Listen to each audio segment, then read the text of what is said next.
প্রিয় দর্শক, প্রীতি নিন, শুভেচ্ছা নিন। আজকে আমরা যৌথভাবে কথা বলবো। আজকে আমি কথা বলবো না, মূলত আমি কথা শুনবো আপনাদের সঙ্গে। এই মুহূর্তে আমাদের এই কথা বলবার জন্য উপস্থিত আছেন। নমস্কার, আমি তরুণ ঘোষ। খেলা তো রীতিমতো জমে উঠেছে। আমাদের এপারে যেমন প্রস্তুতি হচ্ছে, ওপারেও শুনলাম প্রস্তুতি হচ্ছে। তো ওপারে প্রস্তুতি কে নিচ্ছেন একজন রিটায়ার্ড ব্রিগেডিয়ার জেনারেল আজমি। তিনি একটা খবর করেছেন যে প্রেস কনফারেন্স করেছেন জাতীয় প্রেস ক্লাবে, যে সেভেন সিস্টার দখলে নিয়ে আলাদা রাজ্য গঠন করবেন, না হলে ভারত ভাঙা না হলে তার শান্তি হবে না। আমরা তো আমন্ত্রণ জানাচ্ছি, ভাই আপনারা একবার আসেন, পদধূলি দেন একবার। ওখানে বসে প্রেস কনফারেন্স করে চিল্লিয়ে লাভ কি? তবে আধা ভারতবাসী কিন্তু বলছে ওই খতনার পর যেটা পড়ে থাকে বাকি অংশটুকু, সেই অংশটুকু কেটে যদি ফেলে দেয় এখানে, তারপরে যদি ফিরিয়ে দেয়, তাহলে পরে কিন্তু সমস্ত জীবন নষ্ট, সব নষ্ট। সুতরাং ওটাকে বাধা দিয়ে আসবেন যারা এই সমস্ত স্বপ্ন দেখছেন। বলে আমরা এই সমস্ত নিয়ে চিন্তিত নই, বরং বুঝতে পারছি যে ভয়টা খুব ভালো মতো ধরেছে। আর এসব করে কি হচ্ছে জানেন তো, যদিও বা একটুখানি দেরি ফেরি হতো, তাও আর দেরি ফেরি হবে না। এবারে তো একদম নিশ্চিত হ্যাপি হোলি তো হবেই, হ্যাপি হোলি তো হবেই। আচ্ছা, যাই হোক, আজকে অন্য খবরে ফিরে, সেটা হচ্ছে আজকে পুতিন ফিরে আসছেন এখানে। সারা বিশ্বের চোখ এখন পুতিনের দিকে, এই দুই রাষ্ট্রনেতার বৈঠকের দিকে। তাদের মধ্যে আছে হচ্ছে আমেরিকা এবং ইউরোপিয়ান ইউনিয়ন। ইউরোপিয়ান ইউনিয়ন চাইছে যুদ্ধ বন্ধ করতে, রাশিয়াও চাইছে যুদ্ধ বন্ধ করতে, কিন্তু রাশিয়ার দাবি এবং ইউরোপিয়ান ইউনিয়নের দাবি আর ইউক্রেনের দাবি দুটোতে মিলছে না। 7 দিন 5 বৈঠকের শেষে কিন্তু 5-7 দিন বৈঠকের শেষে কিন্তু কোনো সমাধান সূত্র মেলেনি, দুপক্ষই নিরাশ হয়ে ফিরে গেছে। পুতিন নিজে বসেছিলেন ওই বৈঠকে, সে খবরও আমি বলবো। আমাদের কাগজে দুটো খবরই বেরিয়েছে। এখন এই যে পুতিন আজকে আসছেন, পুতিন আসার পরেতে আপনারা শুধু বডি ল্যাঙ্গুয়েজ দেখবেন। কূটনীতিতে কিন্তু এগুলো প্রত্যেকটা জিনিস মাপা হয়। এই কে কিভাবে হ্যান্ডশেক করলো, কে কতটা জড়িয়ে ধরলো, কতটা চেপে জড়িয়ে ধরলো, তাদের মুখে ভঙ্গি কি ছিল, হাসি কতটুকু ছিল, প্রাণ খোলা হাসি ছিল নাকি একটা দেখানো হাসি ছিল, প্রত্যেকটা জিনিস কিন্তু কূটনীতিতে গোনা হয়। আপনারাও গুনুন, ছবি তো আপনারা পাবেন, আপনারাও ভিডিও দেখলে পরে আপনারাও দেখবেন যে এই যে হৃদ্রতা, সেটা ওই বৈঠকের আগে প্লেন থেকে যখন উনি নামবেন, তারপরে যখন দেখা হবে মোদিজির সঙ্গে, সেই হৃদ্রতার ছবিটুকু দেখবেন, তাহলে বুঝে যাবেন কূটনৈতিক ব্যাপারটা কোন দিকে এগোচ্ছে। আমেরিকা ইউরোপ যাই বলুক না কেন, যা করবেন মোদিজি করবেন এবং রাশিয়ান প্রেসিডেন্ট ভ্লাদিমির পুতিন করবেন। আমাদের এখানে একটা খবর বেরিয়েছে, আজ আসছেন পুতিন, পাখির চোখ বাণিজ্য। আমাদের এখানে খবর বেরিয়েছে একটা, এইটা আমি খবরটা পড়ছি, কারণ আমার তো এখানে ওঠে না, আমি তুলতে পারি না, এখনো শিখতে পারিনি, আমি একটা গাধা মানুষ, আমার দ্বারা এই সমস্ত হবে না। আমি কনভেনশনাল পদ্ধতিতেই আমি করে যাব, আপনারা শুধু শুনুন। প্রধানমন্ত্রী নরেন্দ্র মোদীর আমন্ত্রণে ভারত রাশিয়া বার্ষিক শীর্ষ সম্মেলনে যোগ দিতে আগামীকাল, গতকাল লেখা হয়েছে তাই বলছো, আগামীকাল দিল্লি আসছেন পুতিন। সূত্রের খবর, বৃহস্পতিবার সন্ধ্যায় প্রধানমন্ত্রী নরেন্দ্র মোদীর সঙ্গে নৈশভোজে অংশ নেবেন পুতিন। পরের দিন রাষ্ট্রপতি ভবনে তাকে আনুষ্ঠানিক অভ্যর্থনা দেওয়া হবে। প্রত্যাশা মাফিক পুতিনের সফরের আগে ইতিবাচক আবহাওয়া তৈরি করতে ভারতের সঙ্গে একটি গুরুত্বপূর্ণ সামরিক চুক্তিতে অনুমোদন দিয়ে রাখলো রুশ পার্লামেন্টের নিম্নকক্ষ স্টেট ডুমা। দু দেশের মধ্যে লজিস্টিক বা রসদ ভিত্তিক সাহায্যের আদান প্রদানের জন্য গত ফেব্রুয়ারিতে দিল্লি এবং রাশিয়ার মধ্যে একটি চুক্তি হয়। চুক্তির নাম reciprocal exchange of logistic support. এইটা মাথায় রাখবেন। সংক্ষেপে RILOC LOS। দুদেশের মধ্যে এই রেসিপ্রোকাল এক্সচেঞ্জ অফ লজিস্টিক, এটা নিয়ে আমি পরে বলবো এই জিনিসটা কি। দুদেশের মধ্যে সামরিক সহযোগিতার দিক দিয়ে এই চুক্তিটি যথেষ্ট গুরুত্বপূর্ণ। গত সপ্তাহে এই চুক্তিটি অনুমোদনের জন্য রুশ পার্লামেন্টের নিম্নকক্ষে পাঠান সে দেশের প্রধানমন্ত্রী মিখাইল মিশুস্তিন। মঙ্গলবার তাদের সবুজ সংকেত দিয়েছে নিম্নকক্ষ। স্টেট ডুমার স্পিকার ভ্লাদিস্লাভ ভ্লাদিমির বলেন, ভারতের সঙ্গে আমাদের কৌশলগত এবং সার্বিক সম্পর্ক রয়েছে, আমরা এই সম্পর্কের কদর করি।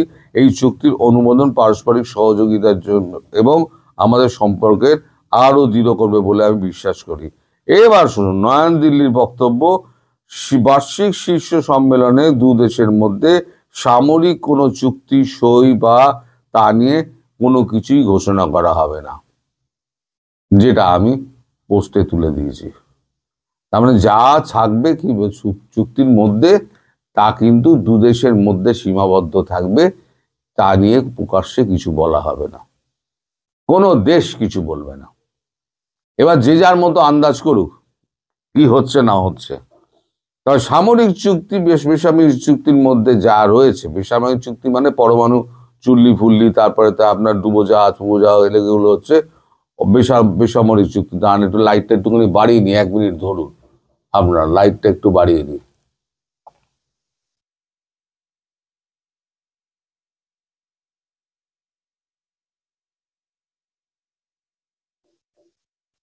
হ্যাঁ, তো সামরিক বেসামরিক চুক্তি যেগুলো আছে সেগুলো মধ্যে যেটা আছে একটা ছোট অংশ শুনতে পেলাম, সেটা হচ্ছে বাংলাদেশ ইস্যু। বাংলাদেশ ইস্যু এখানে একটা বড় জায়গা পাবে ইউক্রেনের পাশাপাশি, কারণ রাশিয়াও চাইছে ইউক্রেন যুদ্ধে একটা সমাধানে পৌঁছাক।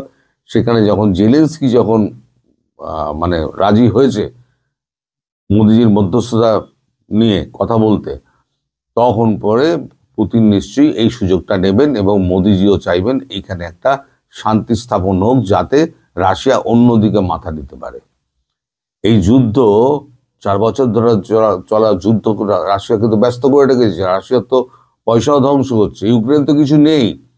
এদিকে ইউরোপিয়ান ইউনিয়ন চেঁচাচ্ছে যুদ্ধ বন্ধ করো, যুদ্ধ বন্ধ করো, যুদ্ধ না বন্ধ করছে না, তোমাদের দোষ অমুক দোষ তমুক দোষ। ভাই কাছে তুলেছিল কে? মই দিয়ে জেলেনস্কি গাছে তুলেছিল কে? ন্যাটোয় যোগ দাও, আমরা অর্থ সাহায্য করব। এখন অর্থে টান পড়ে গেছে, এখন অর্থে টান পড়ে গেছে বলে, আর ইউক্রেনে এখন লড়ার মতো সৈনিক নেই বলে এখন তোমরা পিছু হচ্ছো। এখন বলছো এখন শান্তির জন্য এখন ইউক্রেন আর এই রাশিয়া আর ভারতকে দরকার। আর ভারত আপনি ফুয়েলিং করছে কি না, ফুয়েল কিনে। আরে ফুয়েলটা ভারত কিনে, সেই ফুয়েল তোরা নিচ্ছিস কেন? তোরা যদি না নিস, ইউরোপিয়ান ইউনিয়ন আমেরিকা যদি ফুয়েল না নেয়, তাহলে পরে ভারতের পর্যাপ্ত ফুয়েল যদি হয়ে যায়, ভারত আর কিনে কি করবে? কোটি কোটি ব্যারেল কি সে সংরক্ষণ করে রেখে দেবে? আর তার থেকে তো যখন দরকার হবে তখন কিনে নেবে। আর তোমরা ফুয়েলটাও নেবে, আবার ফুয়েলিং এর জন্য ভারতকে আবার দায়ীও করবে। ভারী অদ্ভুত ব্যাপার। নিজেদের ক্যাপাসিটি নেই, অনেকটা বাংলাদেশের মতো, একদম বাংলাদেশের মতো। সারা পৃথিবীতে বাংলাদেশ এক নয়। এই গোলাম আজমের পুত্রের মতো অনেক কিন্তু গোলাম আজমের পুত্র সারা বিশ্বে ছড়িয়ে আছে, সে ইউরোপ বলুন, আমেরিকা বলুন, ব্রিটেন বলুন, সর্বত্র। আর একটা খবর যেটা বেরিয়ে তার তলাতেই রুশ আমেরিকা বৈঠক ব্যর্থ, এই একটা খবর, এটা পড়ছি দর্শক। ইউক্রেন যুদ্ধে কিভাবে ইতি টানা যায় তা নিয়ে রুশ প্রেসিডেন্ট ভ্লাদিমির পুতিনের সঙ্গে বৈঠকে বলেছিলেন আমেরিকার শীর্ষস্থানীয় কর্তারা। গত 5 ঘন্টা ধরে আলোচনা চললো, কিন্তু শেষমেশ খালি হাতেই ফিরতে হলো সকলকে, নিষ্পত্তি হলো না। বৈঠকে বসেছিল ক্রেমলিনে আমেরিকান প্রেসিডেন্ট ডোনাল্ড ট্রাম্পের পক্ষ থেকে উপস্থিত ছিলেন তার জামাই জ্যারেড কুশনার, বিশেষ দূত স্টিভ উইটকফ। ওপক্ষে ছিলেন খোদ পুতিন। প্রায় 1 সপ্তাহ ধরে গভীরভাবে কূটনৈতিক আলোচনার পরে মুখোমুখি বৈঠকে বসা ট্রাম্প প্রশাসনের অন্যতম প্রয়াস ছিল রাশিয়া ইউক্রেন যুদ্ধ বন্ধ করা, যদিও সাফল্য এলো না। বৈঠক শেষে রুশ বিদেশ নীতি উপদেষ্টা তথা পুতিনের অন্যতম ঘনিষ্ঠ সহকারী ইউবি উশাকোভ বলেছেন, খুবই গঠনমূলক এবং গুরুত্বপূর্ণ আলোচনা হয়েছে, কিন্তু সমঝোতা করার পর পাওয়া গেল না। তিনি জানিয়েছেন, এই বৈঠক ব্যর্থ হলে শান্তির পথ খোঁজা হবে। রাশিয়ার দুটি দাবি করেছে, এক, ইউক্রেনকে আনুষ্ঠানিকভাবে ঘোষণা করতে হবে তারা পশ্চিমী সামরিক জোট ন্যাটোয় যোগ দেবে না। দুই, পূর্ব ইউক্রেনের ডনবাস এলাকা রাশিয়াকে ছেড়ে দেবে না, রাশিয়া ছেড়ে দেবে না। রাশিয়া অঞ্চলটিকে দখল করে সেখানে নির্বাচনও সেরে ফেলেছে। তার মানে এই আপনার এই দুটো যে আছে ডনবাস, ওটা ছাড়তে হবে, ছাড়বে না রাশিয়া বলছে। আর ইউক্রেনকে এই ন্যাটো থেকে সরে আসতে হবে। কিন্তু জেলেনস্কি এখনো একবারও বলেছে না, আমি ন্যাটোর সঙ্গে যোগ দেবো না। আমার ঘাড়ের কাছে এইরকম যদি গোলাম আজমি ছেলের মতো, এই যে ব্রিগেডিয়ার আজমি, সেই যদি নিঃশ্বাস ফেলতে থাকে আমি 7 সিস্টার দখল করে নেব, তাহলে ভারতবর্ষ যেমন রিয়াক্ট করবে হ্যাপি দিওয়ালি করে, তেমন তো রাশিয়াও করবে। আপনার পাশের বাড়িতে হলে আপনিও করতেন, তার দোষ আপনি কাকে দেবেন? দোষ কাকে দেবেন আপনি? এখন এই নিয়ে চলছে চুলচেরা বিচার বিশ্লেষণ, এবং সমস্ত দোষ ভারতবর্ষের ঘাড়ে ঠেলে দিয়েছে ইউরোপিয়ান ইউনিয়ন এবং আমেরিকা, ব্রিটেন সব, যে ভারত ফুয়েলিং করছে। ভারত বলছে থোড়ি কেয়ার করি আমি, তোদের যা বলা তুই বলে যা, আমার যা যা করার আমি করে যাবো। আমি অস্ত্র চুক্তি আমার সঙ্গে যা যা হয়েছে আমেরিকার সঙ্গে হয়েছে, তোদের সঙ্গে কোনো অস্ত্র চুক্তি হয়নি। ফ্রান্সের সঙ্গে আমার আলাদা চুক্তি হয়েছে, রাফেল নিয়ে চুক্তি হয়েছে, জার্মানির সঙ্গে টেকনোলজি নিয়ে চুক্তি হয়েছে। তার চুক্তিগুলো বাতিল কর না, যদি ক্ষমতা থাকে চুক্তিগুলো বাতিল কর। ফ্রান্সের রাগ হচ্ছে, ম্যাক্রোর রাগ হচ্ছে যে SU-57 আমরা যেটা রাশিয়া থেকে নিচ্ছি, SU-57 তাদের কাছ থেকে রাফালের বদলে SU-57 নিচ্ছি কেন? আরে তোকে যে রাফালে 5 স্কোয়াড্রনের অর্ডার দেওয়া হয়েছে, সেই 5 স্কোয়াড্রন দিতেই তুই তো বলেছিস আমার 6 বছর সময় লেগে যাবে। তাহলে ওই 6 বছরের জন্য কি আমি আবার বসে থাকবো? আমার আরো 5 স্কোয়াড্রন 10 স্কোয়াড্রন যদি আমার SU-57 লাগে, তাহলে তো আমি অন্য দেশের কাছে যাব যে তাদেরকে ভাগ করে দাও। তাছাড়া এত বছর ধরে আমরা রাশিয়ান সমস্ত অস্ত্র ব্যবহার করে এসেছি। 71 সালের পর থেকে আগে থেকে আমরা যখন বলছি আমেরিকা অস্ত্র দাও অস্ত্র দাও, আমাদের তো অস্ত্র দেন না আপনারা। তখন তো আর কেউ অস্ত্র দেয়নি, তখন তো বাধ্য হয়ে আমরা রাশিয়ার কাছ থেকে নিয়েছি। রাশিয়া হুবুর অস্ত্র করে অস্ত্র দিয়েছে, সেই অস্ত্রের মেনটেনেন্স তো চাই। পার্টসগুলো পাবো কোথায়? মাল রাশিয়ার, পার্টস পাবো কোথায়? আমার রাশিয়াকে যেতে হবে। সুতরাং এই সমস্ত অনেক ঝামেলা আছে। এই যারা এই গোলাম আজমের ছেলের মতো যারা এই সমস্ত বলে বেড়ায় না, তারা আসলটা ভাবে না যে আমার দোষ কতটা। এই যে বাংলাদেশ নিজেরা বিচার করেছে আমার দোষ কতটা। এই যে আপনারা বারবার বলেন না যে ভারত কেন সাহায্য পাঠাচ্ছে, আমি এতদিন আপনাদের বলিনি, আজকে বলি সাহায্য কেন পাঠাচ্ছিল। ইতিহাসে লেখা থাকবে, ধৈর্যশীল একটা দেশ তার বিরুদ্ধে এত কিছু অপপ্রচার করা সত্ত্বেও সে কিন্তু সাহায্যের হাত বাড়িয়ে গিয়েছে।